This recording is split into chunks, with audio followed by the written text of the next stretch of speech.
Mesdames, Messieurs, ravi de vous retrouver sur CamNews 24 pour une nouvelle session d'information. Bienvenue à tous au journal. À l'ouverture de cette édition, comme il fait, les membres examinent les infrastructures ferroviaires au Cameroun. Rassemblés à Yaoundé sur la houlette de Edgar Alem Bengor, ministre des Transports, les membres du comité interministériel en charge des infrastructures ferroviaires du Cameroun ont évalué l'ensemble des outils utilisés dans le secteur des transports avec le concessionnaire du rail. Salomon Foué, Marcel Vondo Alben. Placé sous l'autorité du ministre des Transports, Edgar Alem Bengor, le commissaire est notamment chargé d'examiner et de faire des propositions de modification sur les programmes de renouvellement et de développement des infrastructures ferroviaires présentés par le concessionnaire, suivre la mise en œuvre et donner quitus à l'exécution des programmes. Il est en outre chargé de prendre toutes les mesures nécessaires visant à faciliter l'exécution par le maître d'ouvrage, délégué des programmes de renouvellement et de développement des infrastructures ferroviaires, et émettre un avis sur le rapport d'audit annuel concernant la gestion du compte d'infrastructures ferroviaires. Les travaux de la présente session étaient consacrés à la mise en œuvre des recommandations de la 22e session, la révision de l'état d'avancement des travaux du comité ad hoc interministériel chargé de l'élaboration du programme quinquennal des investissements ferroviaires du concédant et du concessionnaire au titre de la période 2016-2020 et l'examen des demandes de remboursement des sommes engagées par le concessionnaire pour les travaux supplémentaires de maintenance effectués dans les zones PQ1 par le dit concessionnaire sur autorisation du commissaire au titre du deuxième semestre 2015. Le ministre de l'Industrie, des Mines et du Développement technologique a poursuivi à Yaoundé la deuxième étape de la visite de prise de contact des infrastructures placées sur sa tutelle.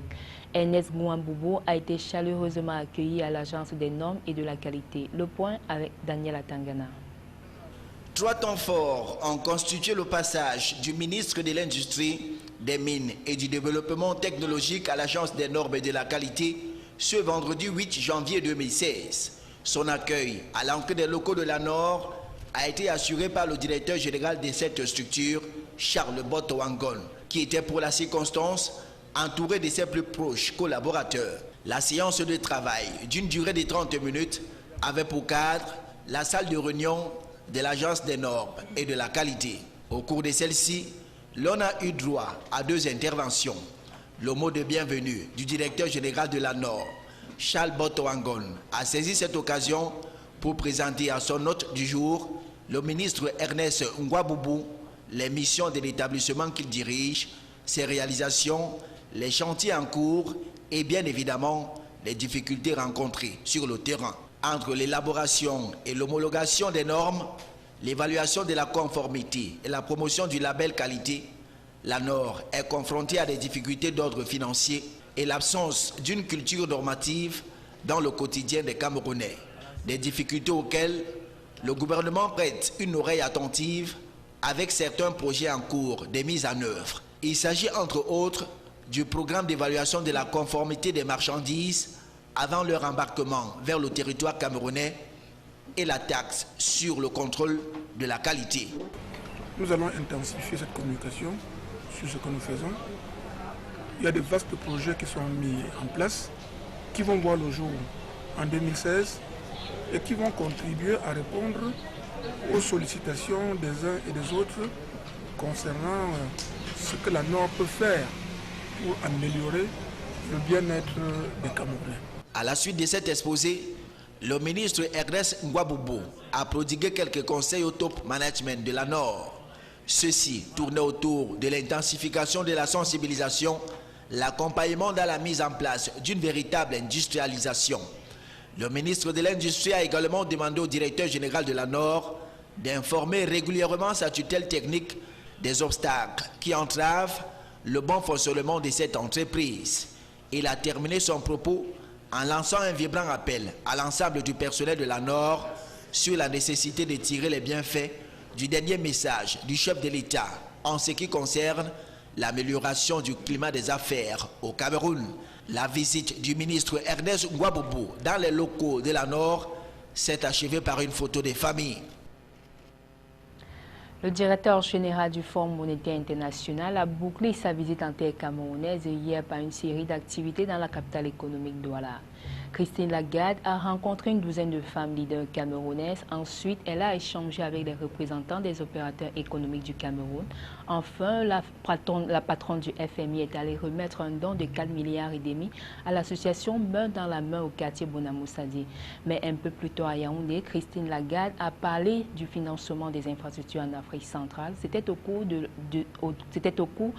deuxième jour de sa visite de travail au Cameroun. Madame le directeur général du Fonds monétaire international a animé une table ronde le vendredi dernier, 8 janvier 2016, à Yaoundé. C'était en présence des ministres des sous-régions. Le reportage.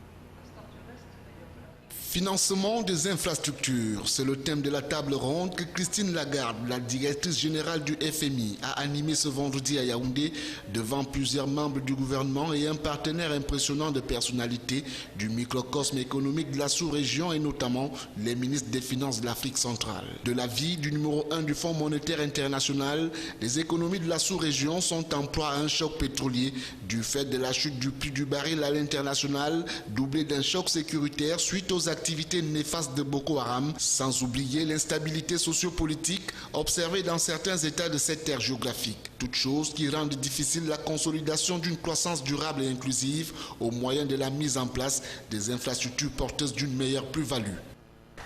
La région va devoir s'ouvrir sur ses voisins et tirer profit de leur marché pour repartir de nouveau.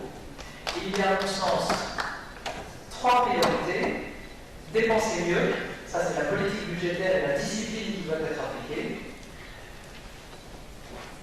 Encaisser davantage, mobiliser la région dans l'intérêt des pays de la zone et de manière collective. Ce n'est pas chacun pour soi dans des périodes difficiles. Alors examinons-les à tour de rôle. La première priorité que j'ai indiquée, c'est dépenser mieux. Chacun s'accordera pour considérer que les projets d'infrastructure, vous l'avez dit, monsieur le ministre, dans le domaine de l'énergie, dans le domaine des transports, sont des conditions préalables à toute croissance durable et inclusive. Et dans un environnement de tension budgétaire que nous avons développé, on ne peut pas réaliser tous les projets. Et il importe d'établir et de respecter des priorités avec un sens encore plus aigu de la rareté des finances publiques. Et cela peut exiger de réduire l'ampleur de certains plans, de renégocier un certain nombre de contrats. Dans une posture de conseil et d'assistant, le Fonds monétaire international, par la voix de sa directrice générale, recommande la diversification des sources de recettes, l'amélioration du climat des affaires, l'exonération de certains produits à la douane, le renforcement de la gouvernance financière et la soutenabilité de l'endettement des pays de la sous-région. Le docteur Zé Jean-Jacques est le nouveau directeur général de l'hôpital Chameau de Yaoundé. Il a été installé par André Mamafouda, ministre de la Santé publique.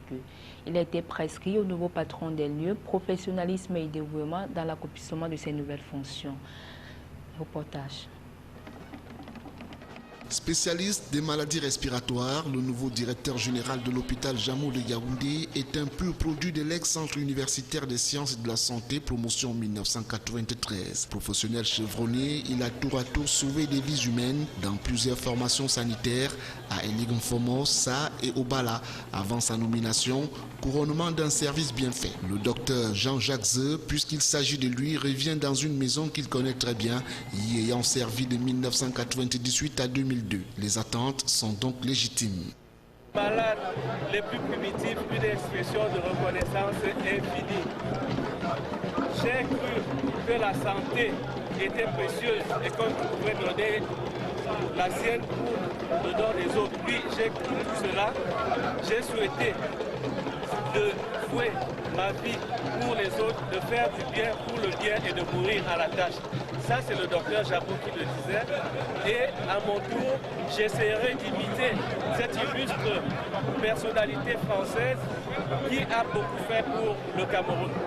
En l'installant dans ses nouvelles fonctions, le ministre de la Santé publique André Mamafoula a demandé au nouveau promu de mettre tout son savoir-faire afin que l'hôpital Jamo reste et demeure une référence dans les soins de santé concernant les maladies respiratoires et les déficiences mentales. Ceci devra se faire dans un esprit de professionnalisme et de dévouement avec la collaboration et le soutien de tout le personnel de l'hôpital Jamo de Yaoundé. Une mission difficile puisqu'il faudra préserver l'immense œuvre perpétuée pendant 6 bonnes années par le directeur général sortant, le docteur Mathieu Zouananga, héritage salué par le ministre de la Santé publique André Mamafoula et qui a valu à l'intéressé une nouvelle promotion au sein de l'administration centrale du ministère de la Santé publique. Le nouveau patron de l'hôpital Jamo de Yaoundé transmet également ses connaissances à la faculté de médecine et des sciences biomédicales de l'université de Douala. Près de 52 milliards et demi de francs CFA, c'est le budget de l'exercice 2016 de la région de l'Adamawa. Un budget qui a été dévoilé lors du lancement du dit budget. À cet effet, le numéro 1 de la région a invité les différents acteurs de la chaîne de s'impliquer davantage dans l'exécution des différents projets. Le compte rendu d'Éric Ticheux.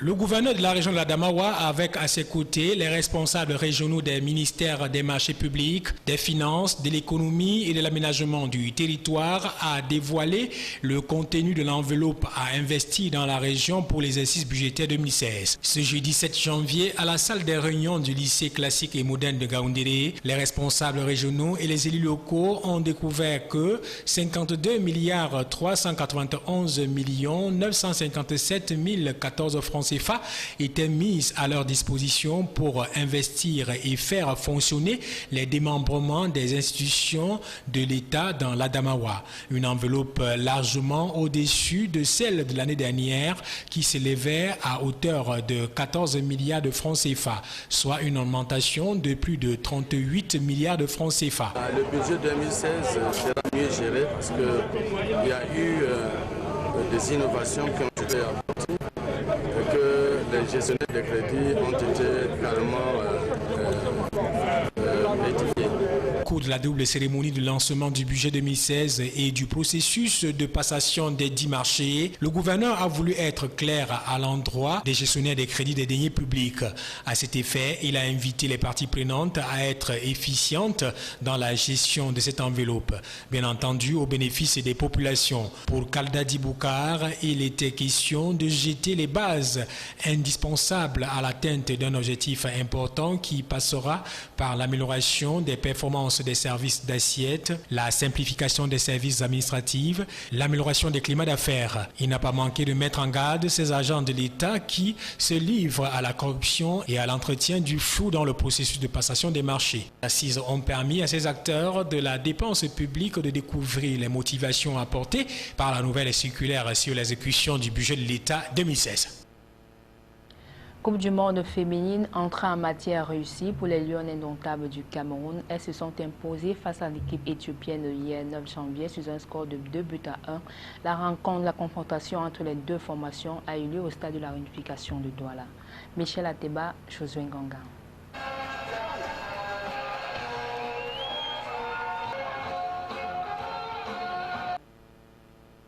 Jusqu'à la 39e minute de la première mi-temps, la domination camerounaise est territoriale. Les U17 camerounais sont sur tous les coups, multiplient les offensives, mais à chaque fois maladroites face au but adverse. La capitaine Soline Diane Djoubi, dossard numéro 9, Otans Ava, dossard numéro 17 et Sophie Lengeli à chaque fois, but devant la gardienne éthiopienne. À la 39e minute et contre toute attente, l'Éthiopie qui joue sur sa moitié de terrain trouve le chemin des buts. La contre-offensive est bénéfique pour les jaunes. Meladé, Demeke, Goudeta loge le cuir au fond des filets. Le score ne bouge pas jusqu'à la mi-temps. La deuxième manche est déterminante pour les Little Lions. Amenée par la capitaine, l'équipe va trouver la faille.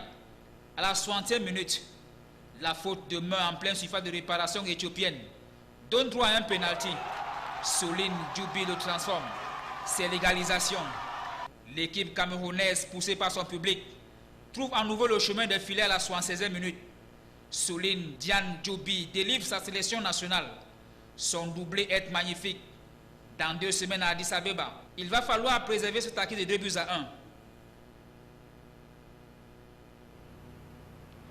Écoutons à présent la capitaine des Lions indomptables au micro de nos reporters. À l'entame de jeu, on a eu plusieurs occasions. Je ne vais pas dire qu'elle était amorphe comme vous le dites. On a eu plusieurs occasions, on n'a pas pu concrétiser. Mais les Éthiopiens, ils ont eu une seule occasion, ils ont dû marquer. Les matchs se ressemblent, c'est vrai, mais ça ne se suit pas. À Addis Abeba, on va corriger tout cela. C'est juste un problème de lucidité qui nous a manqué. Je dirais que nous avions en face une équipe qui techniquement est assez bien. Peut-être physiquement a présenté quelques limites, mais techniquement était très bien. Peut-être aussi est venu avec une stratégie, un plan de jeu pour ne pas trop se dévoiler, faire un résultat, peut-être un nul ou alors nous surprendre comme elle a pu le faire en première mi-temps et véritablement dérouler le jeu au retour. C'est ici que nous mettons un thème à cette page d'information sur CAMnews 24. Merci à tous de l'avoir suivi.